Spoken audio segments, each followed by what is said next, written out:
Hello everyone, welcome back in my YouTube channel. आज मैं आपको पढ़ाने वाली हूँ क्लास 10th साइंस बायोलॉजी का फर्स्ट चैप्टर जैव प्रक्रम यानी कि लाइफ प्रोसेस। चलिए इस वीडियो को स्टार्ट करते हैं। यहाँ पे हम सबसे पहले पढ़ेंगे पोषण। पोषण का मतलब सबको पता होता है न्यूट्रिशन। अब हमारा टॉपिक ये आता है कि पोषण होता क्या है और पोषण हमारे लिए क्यों आवश्यक होता है। तो जीवों द्वारा भोजन या पोषक तत्वों को प्राप्त करने की क्रिया को पोषण कहते हैं। हम जैसे कोई भी हो, जीव हो, जंतु हो या इंसान हो, कोई भी हो, तो उसको क्या करता है, एक क्रिया है कि वो भोजन ग्रहण करेगा और उससे उसको पोषक तत्व प्राप्त होते हैं। इसीलिए कहा जाता है कि भोजन जो होना चाहिए वो हमारा एक संतुलित आहार से भरपूर होना चाहिए। एक संतुलित आहार क्या होता है, जिसमें कार्बोहाइड्रेट, वसा, प्रोटीन, विटामिन्स और लवण की, जल की कमी ना हो। ठीक है, ऐसे भोजन को क्या कहते हैं, संतुलित भोजन कहते हैं। और ऐसा संतुलित भोजन हमारे शरीर को पोषक तत्व प्रदान करता है, जिससे हमें क्या मिलता है, एनर्जी मिलती है। तो इसको बोलते हैं पोषण। अब हम बात करते हैं कि पोषण की हमें ज़रूरत क्यों होती है, पोषण की हमें क्या आवश्यकता है। वैसे तो पोषण की हमें बहुत आवश्यकता है, लेकिन इसका मेन 4 यहाँ पे हमें पार्ट दिए गए हैं जिसके लिए पोषण की आवश्यकता बताई गई है। तो उसमें सबसे पहले आता है आपका ऊर्जा स्रोत यानी एनर्जी सोर्स। अब देखो, चाहे सोना हो, उठना हो, बैठना हो या कुछ भी करना हो, कोई कार्य करना हो, किसी वस्तु को उठाना हो, कोई भी कार्य हम जो अपने दैनिक जीवन में करते हैं, वो कोई भी कार्य हो, हम क्या नहीं कर सकते, अगर हमारे पास ऊर्जा नहीं है तो हम उस कार्य को कभी भी अच्छे से नहीं कर पाएंगे। हमें हर चीज़ के लिए, हमें सोने के लिए भी ऊर्जा की ज़रूरत है, वरना हम अपनी जैविक क्रियाओं को सुचारू रूप से कभी भी नहीं चला सकते। इसलिए जो पहला पोषण की आवश्यकता है वो है ऊर्जा के लिए। क्यों? क्योंकि हमारे पास, हमारे शरीर में ऊर्जा होगी तभी हम कोई भी कार्य कर सकते हैं। ठीक है, फिर आपका आता है हमारा शारीरिक वृद्धि, जिसको हम इंग्लिश में बोलते हैं ग्रोथ। भोजन जो होता है वो हमारी शारीरिक वृद्धि में भी बहुत सहायक होता है। क्यों? क्योंकि भोजन में पोषक तत्व होते हैं और पोषक तत्व जब शरीर में जाते हैं तो क्या करते हैं, पचने के बाद वो पोषक तत्व हमारे खून में मिलके हमारे वृद्धि में सहायक होते हैं। कैसे होते हैं? क्योंकि जब हमारे पोषक तत्व हमारे खून में मिलते हैं तो वो एक नई सेल्स का निर्माण करते हैं। उसके साथ साथ जो कोशिकाएं होती हैं वो आकार में बढ़ने लगती हैं, जिस वजह से क्या होता है, जीवों के आकार में भी वृद्धि होना चालू होती है। तो शारीरिक वृद्धि हो चाहे ऊर्जा हो, दोनों के लिए ही हमें पोषण की ज़रूरत है। फिर आता है हमारे शरीर में टूट फूट की मरम्मत, रिपेयर और डैमेज्ड बॉडी पार्ट। देखो, हमारे शरीर में हमें कहीं पे भी अगर चोट भी लग जाती है तो क्या होता है, ऐसा नहीं है कि हमें हमें चोट लगे तो सिर्फ़ और सिर्फ वो खाल ही हटती है। ऐसा होता है कि हमारे शरीर में अगर चोट लगती है या हम जैसे सपोज़ दैट कि हम जल जाते हैं किसी भी चीज़ से, तो हमें जलन उसमें उस जगह पे इस वजह से होती है क्योंकि जहाँ पे हमारा हाथ जला है वहाँ पे हमारे जो सेल्स हैं, वो हमारी जो कोशिकाएँ हैं, वो क्या हैं, वहाँ पे वो मर गई हैं। इस वजह से तो शरीर में भी कोई भी टूट फूट हो, हल्की ही क्यों ना हो, भारी की तो बात नहीं है, लेकिन हल्की ही क्यों ना हो, हमें उसको भी रिपेयर करने के लिए क्या चाहिए होता है, सेल्स चाहिए होते हैं, जिसको बोलते हैं हम कोशिकाएं। और वो हमें कहाँ से मिलती हैं, हमारे भोजन से। हमारे जो भोजन से जो पोषण प्राप्त होता है वो हमारी नई कोशिकाओं को बनाने में भी मदद करता है। फिर आता है रोगों से प्रतिरक्षा, प्रोटेक्शन फ्रॉम डिसीजेस। अब इसमें क्या होता है, हमारे शरीर में कोई भी बीमारी तब होती है जब हमारी इम्यूनिटी पावर यानी कि हमारी रोग प्रतिरोधक क्षमता अच्छी ना हो।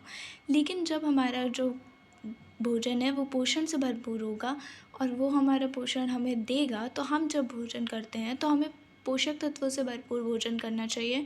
और जब हम पोषक तत्वों से भरपूर भोजन करते हैं तो वो हमारी रोग प्रतिरोधक क्षमता को भी बढ़ाती है। तो मेनली तो 4 कारण यहाँ पर हमें दिए गए हैं कि हमारे लिए पोषण की आवश्यकता क्यों है। पहला तो आपका ऊर्जा के लिए, दूसरा आपका शारीरिक वृद्धि के लिए, तीसरा आपका शरीर में टूट फूट की मरम्मत के लिए और चौथा आपका रोगों से रक्षा करने के लिए। तो अब हम पढ़ेंगे कि पोषण हमारे कितने प्रकार के होते हैं। तो पोषण जो होता है वो 2 प्रकार का होता है, स्वपोषण और विषम पोषण। स्वपोषण का मतलब ये होता है कि जैसे कोई भी चीज़ है तो हम अपना भोजन क्या खुद बनाते हैं? नहीं। स्वपोषण पोषण वो लोग होते हैं, स्वपोषी वो जंतु या जीव होते हैं जो कि अपना भोजन स्वयं बनाएँ। भोजन अब आप ये बोलोगे कि भोजन स्वयं बनाने का मतलब है कि हम तो अपना खाना स्वयं ही बनाते हैं, लेकिन ऐसा नहीं है। वो भोजन जो हम बना रहे हैं, वो चाहे आलू हो, पालक हो, कुछ भी हो, जो भी चीज़ें हम प्राप्त करते हैं, वो या तो हम पौधों से लेते हैं और या तो हम उन्हें जीवों से लेते हैं। तो उसे हम खुद नहीं बना रहे हैं, इसलिए हम लोग क्या हैं, विषमपोषी पोषण में आते हैं। हम लोग विषमपोषी जीव हैं। और स्वपोषी जीव वो होते हैं जो कि अपना भोजन स्वयं बनाते हैं, जिसमें आते हैं हरे पौधे और कुछ ऐसे जीवाणु भी आते हैं जो अपना भोजन स्वयं बनाते हैं। तो देखो, हमारा स्वपोषी पोषण में जो पौधे होते हैं उनके मेनली 3 कार्य होते हैं। पहला, वो अपना भोजन कैसे बनाते हैं, उसमें पौधों की जो पत्तियाँ होती हैं उसमें क्लोरोफिल होता है, मतलब उसमें जो छोटे-छोटे से छेद होते हैं तो जो हमें नहीं दिखाई पड़ते हैं, लेकिन उसमें जो छोटे-छोटे से छेद होते हैं वो प्रकाश ऊर्जा का अवशोषण करते हैं। प्रकाश ऊर्जा उन्हें कहाँ से प्राप्त होती है? सूर्य की रोशनी से।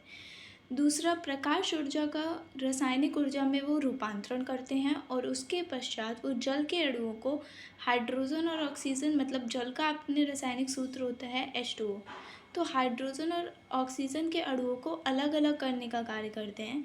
फिर कार्बन डाइऑक्साइड तथा मुक्त हाइड्रोजन के सहयोग से वो अपने ग्लूकोज को बनाते हैं, मतलब अपने भोजन को बनाते हैं। अब इसमें एक बात याद रखना कि ये ज़रूरी नहीं होता है कि जितनी भी हमें चीज़ें बताई गई हैं कि पौधे ऐसे अपना भोजन बनाते हैं, ये सारी घटनाएं एक ही साथ हो सकता है कि इसमें थोड़ा टाइम लगे। अब आता है हमारा विषमपोषी पोषण।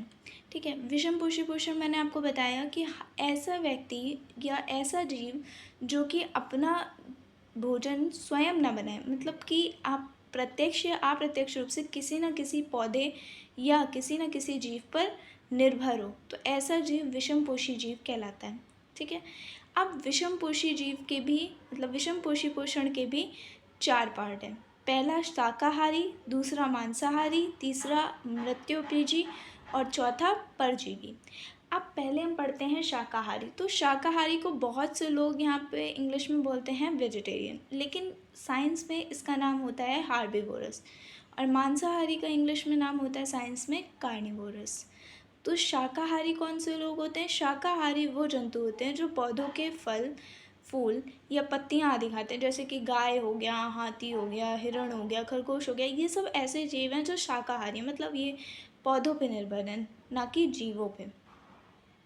फिर आपका आता है मांसाहारी यानी कि कार्निवोरस, जो जंतु अपने से छोटे प्राणियों का शिकार करते हैं और उसके पश्चात उन्हें अपने भोजन के रूप में ग्रहण करते हैं। ऐसे जो जीव होते हैं उन्हें हम मांसाहारी जीव यानी कार्निवोरस बोलते हैं, जैसे कि शेर हो गया, बाघ हो गया। अब तीसरा आपका आता है अपमार्जक अथवा मृत्योपयोजी, मतलब स्कैवेंजर्स और सैप्रोजोइक। ठीक है, ऐसे जंतु जो कि मशरूम हो गया, ईस्ट हो गया, कवक हो गया, सड़े गले पौधे हो गया, या जो मरे हुए जानवर हैं उनसे अपना जो भोजन ग्रहण करते हैं उनको बोलते हैं अपमार्जक या मृत्योपयोजी, मतलब कि स्कैवेंजर्स और सैप्रोजोइक। फिर चौथा आपका आता है परजीवी यानी कि पैरासाइटिक। ऐसे जीव जैसे जूं, खटमल, फीता कृमि, कवक या कुछ ऐसे जीवाणु जो कि दूसरे जीवित जीवों के शरीर में रहकर उनसे अपना भोजन प्राप्त करते हैं, जिससे पोषकों की हानि होती है, वे परजीवी कहलाते हैं। ठीक है, सो यहाँ पे हमारा वीडियो कंप्लीट हो जाता है। नेक्स्ट पार्ट में मैं आपको पढ़ाऊँगी हमारे जीवन की सबसे बहुत ज़्यादा इम्पॉर्टेंट क्रिया, जिसको हम बोलते हैं पाचन यानी कि डाइजेशन। तो मेक श्योर कि आपने चैनल को सब्सक्राइब किया हो। चैनल ना सब्सक्राइब किया हो तो प्लीज़ चैनल को सब्सक्राइब कर लीजिएगा। मिलते हैं नेक्स्ट वीडियो में। Thanks for watching.